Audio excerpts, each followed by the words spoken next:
Hello friends, welcome to Indian study पर आपका स्वागत है। दोस्तों, आज की इस वीडियो में मैं आप लोगों के लिए संविधान के कुछ बेसिक से क्वेश्चंस लेकर के आया हूं कि लगभग अगर आप लोगों को संविधान आपने कहीं भी पढ़ा है तो आपको इन क्वेश्चंस का आंसर 100% पता होना चाहिए, क्योंकि बहुत सिंपल से क्वेश्चंस हैं। तो आप इन सारे क्वेश्चंस का आंसर पूरे सारे क्वेश्चंस का आंसर सही देने का प्रयास करेंगे और लास्ट में एक क्वेश्चन पूछूंगा और उसका आंसर आप मुझे कमेंट बॉक्स में बताएंगे। वीडियो को एंड तक जरूर देखिएगा, क्योंकि बहुत सिंपल सी वीडियो है और आप खुद को जांचना है कि आपको कितना आता है संविधान में। किस वर्ष में भाषाई आधार पर राज्यों का पुनर्गठन किया गया? जल्दी बताएं, किस वर्ष में किया गया? तो आपका जो सही आंसर हो जाएगा वह हो जाएगा आपका वर्ष 1956 में। चौथा ऑप्शन करेक्ट। सबसे पहला भाषा के आधार पर गठित होने वाला राज्य कौन सा था? आंध्र प्रदेश, वो भी पता होना चाहिए। भारत के संविधान का निर्माता किसे माना जाता है? बहुत सिंपल सा क्वेश्चन से आसानी से बता सकते हैं। तो संविधान का निर्माता किसे माना जाता है? वी आर अंबेडकर को। दूसरा ऑप्शन बिल्कुल करेक्ट हो जाएगा। धर्मनिरपेक्ष शब्द भारत के संविधान की उद्देशिका यानी कि प्रस्तावना का एक भाग है। किस संविधान के बाद ये जो है ये प्रस्तावना का भाग बना? संविधान संशोधन के बाद। तो देखो, धर्मनिरपेक्ष शब्द जो है ये संविधान की प्रस्तावना में 1976 में जोड़ा गया था, 42वें संविधान संशोधन के तहत। तो यहाँ पर जो आपका सही आंसर हो जाएगा ऑप्शन नंबर डी, 42वें संविधान संशोधन के बाद ये धर्मनिरपेक्ष शब्द जो है ये प्रस्तावना का भाग बना। चौथा ऑप्शन बिल्कुल करेक्ट। नेक्स्ट क्वेश्चन, संविधान की प्रस्तावना में भारत को क्या कहा गया? जल्दी बताओ, बढ़िया क्वेश्चन है। तो संविधान की प्रस्तावना में भारत को क्या कहा गया? तो सही आंसर हो जाएगा आपका सर्वसत्ताधारी लोकतांत्रिक समाजवादी धर्मनिरपेक्ष गणराज्य। पहला ही ऑप्शन बिल्कुल करेक्ट हो जाएगा। लोकसभा के लिए चुनाव लड़ने के लिए इच्छुक व्यक्ति की न्यूनतम आयु, कम से कम आयु कितनी होना चाहिए लोकसभा का, अगर आपको चुनाव लड़ना है तो? तो सही आंसर हो जाएगा आपका 25 वर्ष, और राज्यसभा के लिए 30 वर्ष है, दोनों ही याद रखना। दूसरा ऑप्शन करेक्ट। केंद्रीय सरकार का उच्चतम सिविल अधिकारी कौन होता है? केंद्रीय सरकार का, तो केंद्रीय सरकार का उच्चतम सिविल अधिकारी कौन होता है? तो सही आंसर हो जाएगा आपका मंत्रिमंडल सचिव। दूसरा ऑप्शन करेक्ट। कौन होता है सर? मंत्रिमंडल सचिव। नेक्स्ट क्वेश्चन की तरफ चलते हैं। भारत के नागरिकों के लिए निर्धारित मत देने की न्यूनतम आयु कितनी है? पहले तो ये थी आपकी 21 वर्ष, लेकिन 61वां संविधान संशोधन हुआ जिसके तहत आप लोगों की जो मत देने यानी कि वोट देने की जो आयु है 21 से घटाकर 18 वर्ष कर दी गई। तो पहला ऑप्शन करेक्ट। निम्नलिखित समितियों में से कौन सी असंसदीय 3 समितियां हैं? जल्दी बताइए। तो कौन सी संसदीय समितियां हैं? देखो, लोक लेखा समिति, प्राकलन समिति, सरकारी उपक्रम समिति, ये सभी समितियां हैं। तो तीनों तीनों ही समितियां हैं। चौथा ऑप्शन करेक्ट। भारत के संविधान में भारत को किस रूप से वर्णित किया गया? जल्दी बताओ। तो किस रूप में वर्णित किया गया? अनुच्छेद 1 भाग 1 चाहे अनुसूची 1, सभी में भारत को राज्यों का संघ कहा गया। पहला option correct. Next question start करने से पहले मैं आपको बता दूं, दोस्तों मैं डेली बेसिस पर अनअकैडमी पर बिल्कुल free of cost free special class लेता हूं रोज सुबह 11 बजे। हिंदी को बिल्कुल टॉपिक वाइज कवर कर रहा हूं और इतने अच्छे तरीके से मैं आपको कवर कर रहा हूं कि यूपीएसआई में लगभग, अगर आपने मेरे से पूरी हिंदी पढ़ ली तो 100 में से 80 नंबर प्लस ऐसे ही ले आओगे, और अगर नोट्स बना रहे होगे, प्रैक्टिस करते चलोगे, तो 90 नंबर लाना भी कोई बड़ी बात नहीं है। आपको लग रहा होगा कि फ्री स्पेशल क्लास है, पता नहीं कैसे पढ़ा रहे हैं। मैं आपसे केवल इतना ही बोलना चाहूंगा, सर एक बार क्लास में आओ, बस एक बार।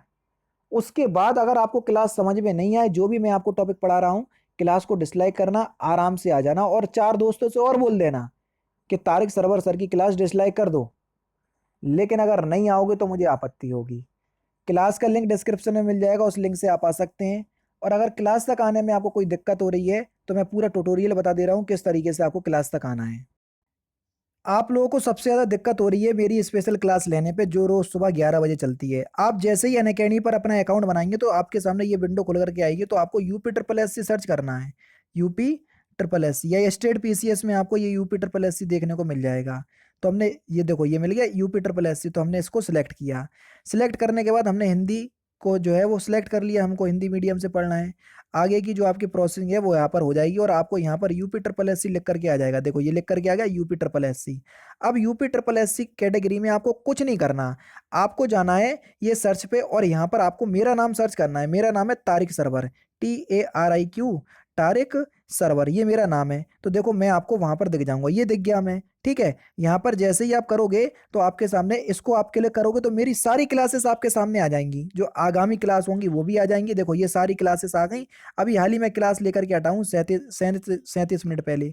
तो आपको मेरी क्लास देखना है, सपोज करो यही वाली क्लास देखना है, तो मैंने क्लिक किया। तो अब क्या करना पड़ेगा सर, आपको क्लास अनलॉक करना पड़ेगी। जैसे ही मैंने आपको क्लास में किया तो अनलॉक कोड आपको मांगा है, तो अनलॉक कोड है आपका इंडियन स्टडी, जो कि हमारे चैनल का नाम है इंडियन स्टडी, कहीं भी कोई भी स्पेस नहीं है ये है। और इसको हमने अनलॉक कर दिया, अब आपके सामने क्लास अनलॉक हो गई।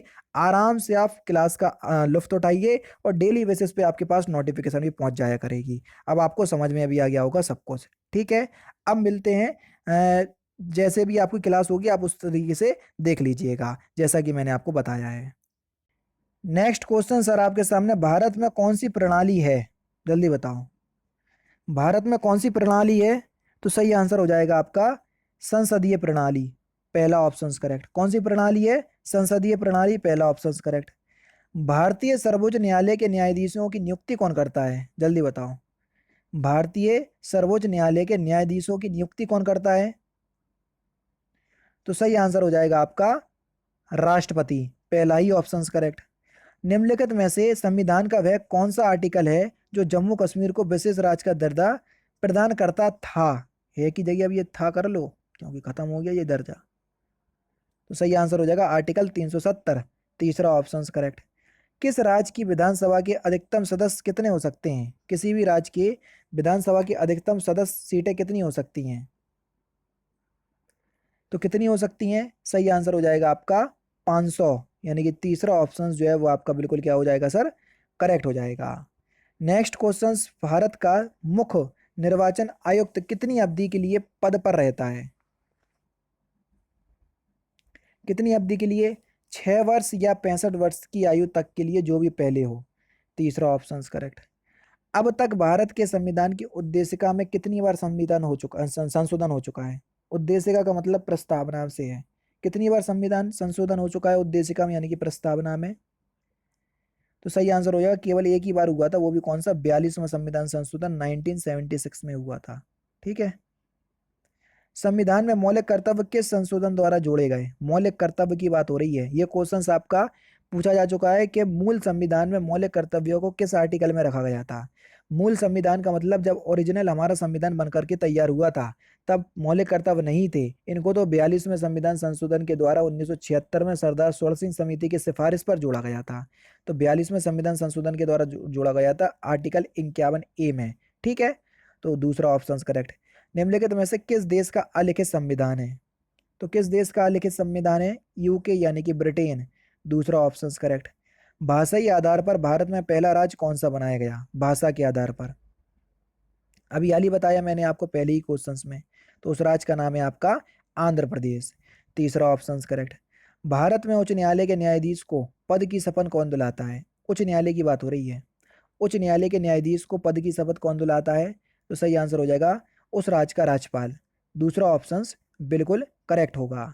मौलिक अधिकार किसके संविधान से गृहीत किए गए हैं, यानी कि कहाँ से लिए गए हैं मौलिक कर्तव्य, सॉरी मौलिक अधिकार, मौलिक कर्तव्य रूस से लिए गए हैं, मौलिक अधिकार आपके अमेरिका से लिए गए हैं, तो ये भी याद रखना, पहला ऑप्शन करेक्ट। और कहाँ से कहाँ तक है? 12 से 35 तक हैं, ये भी याद रखो।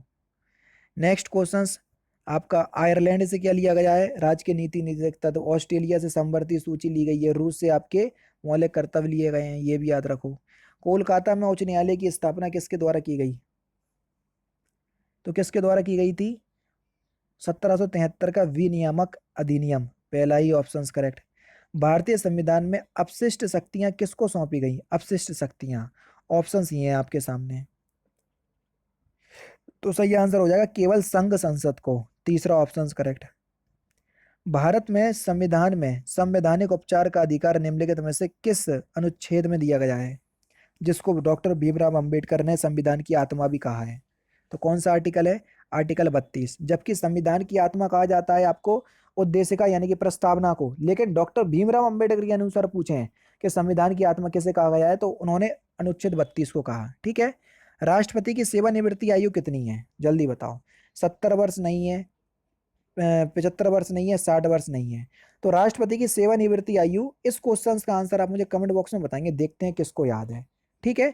यही क्वेश्चंस मैं आपसे पूछ रहा हूं, इस क्वेश्चंस का आंसर मुझे कमेंट बॉक्स में बताना कि राष्ट्रपति की रिटायरमेंट की एज कितनी है। ठीक है। लास्ट क्वेश्चन ये, इस क्वेश्चन का आंसर मैं बता दे रहा हूं कि हमारा राष्ट्रगान पहली बार कब और कहां गाया गया था। राष्ट्रगान तो कब और कहां गाया गया था, 27 दिसंबर 1911 को कलकत्ता में गाया गया था। चौथा ऑप्शन करेक्ट। ये थे आपके 25 संविधान के इंपॉर्टेंट क्वेश्चंस। मूल विधि पढ़ करके आप बोर हो गए होते, मैंने सोचा चलो आज संविधान की वीडियो प्रोवाइड करवा दूं। ठीक है। मैथ आपकी ईद के बाद आएगी, मैं उस ईद के सिलसिले में थोड़ा बिजी चल रहा हूँ। जैसे ही ईद हो जाती है तो मैं आपकी मैथ की वीडियो भी कंटिन्यू कर दूंगा, बिल्कुल ही परेशान नहीं होना। ठीक है। तो दोस्तों फिलहाल की वीडियो में सिर्फ इतना ही। अगर आपको वीडियो पसंद आए तो प्लीज़ दोस्तों वीडियो को लाइक कीजिए, शेयर कीजिए और साथ ही साथ हमारे चैनल को सब्सक्राइब करना ना भूलें, क्योंकि मैं रोजाना इसी तरह की वीडियोस आप लोगों के लिए लाता रहता हूँ। नमस्कार दोस्तों, जय हिंद, जय भारत।